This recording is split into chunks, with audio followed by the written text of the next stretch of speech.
Mes très chers compatriotes, en ces instants critiques pour notre nation, je m'adresse à vous avec la gravité et la solennité qu'impose la situation. L'Est de notre pays, en particulier les provinces du Nord Kivu, du Sud Kivu et de l'Ituri, fait face à une aggravation sans précédent de la situation sécuritaire.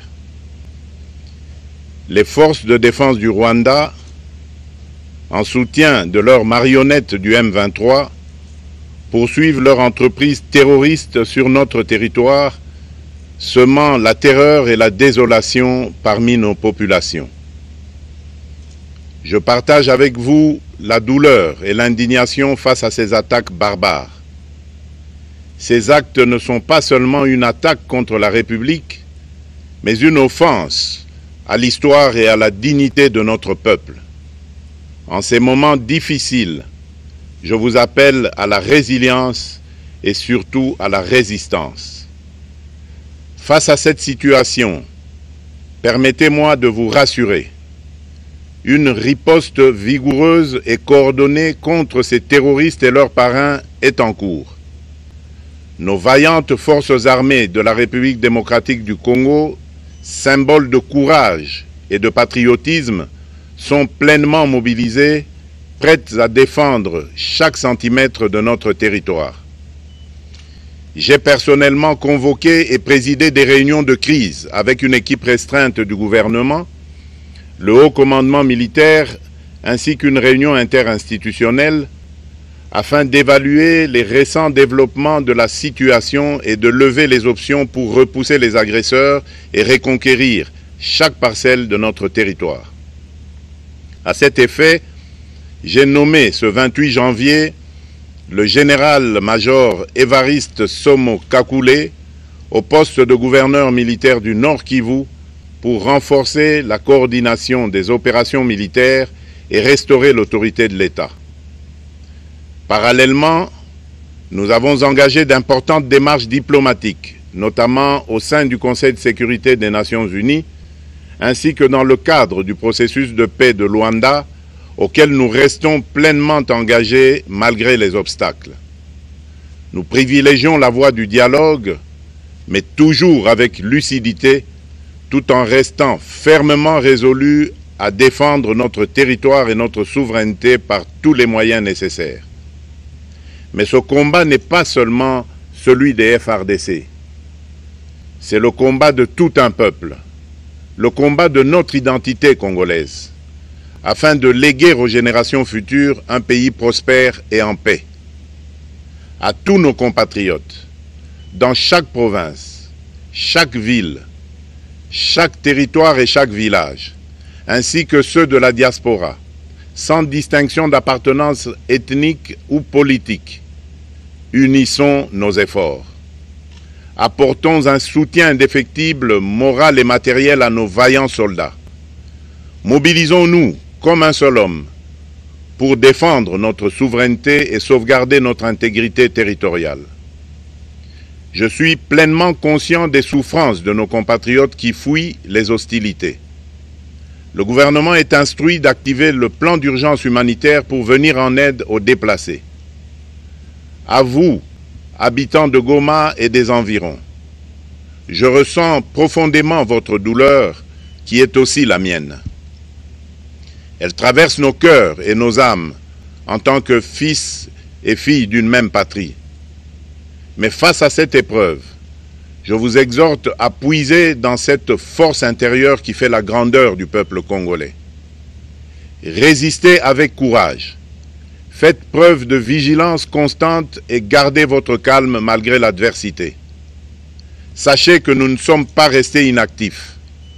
Des plans de contingence sont préparés pour assurer la protection de la population civile et prévenir toute escalade de la violence. Les dispositifs de sécurité ont été renforcés pour protéger les zones stratégiques et nous travaillons sans relâche pour garantir le fonctionnement des services essentiels.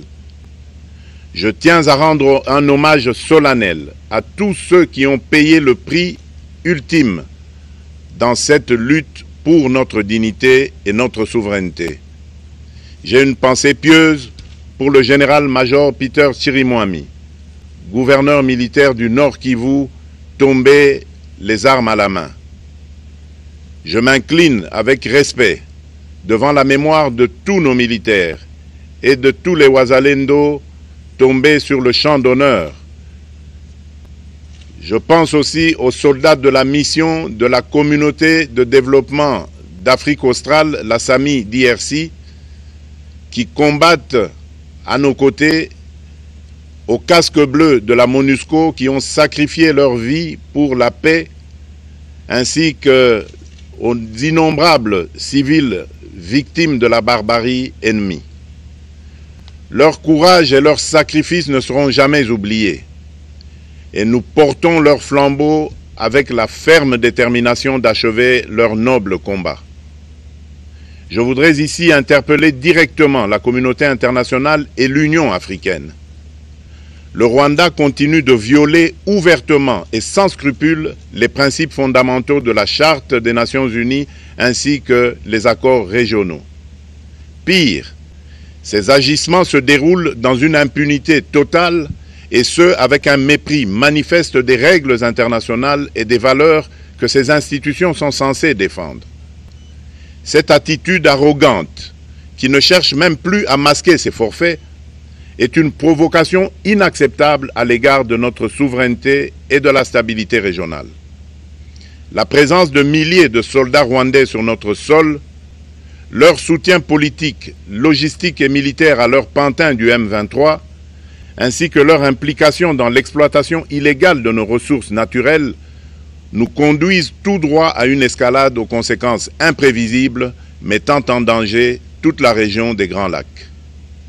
Votre silence et votre inaction face à la barbarie du régime de Kigali et aux atrocités perpétrées par ces supplétifs sur notre territoire constituent un affront non seulement à la République démocratique du Congo, mais également aux valeurs universelles de justice et de paix. Le peuple congolais prend acte de cette passivité qui frôle la complicité. Soyez sûrs d'une chose, la République démocratique du Congo ne se laissera pas humilier ni écraser.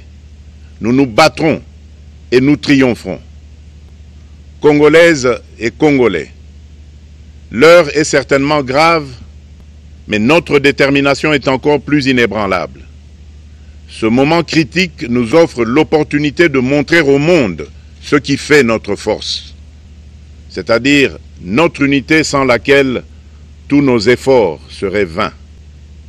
Je vous appelle à être vigilants, mais à ne pas céder à la haine, aux divisions ou à la violence.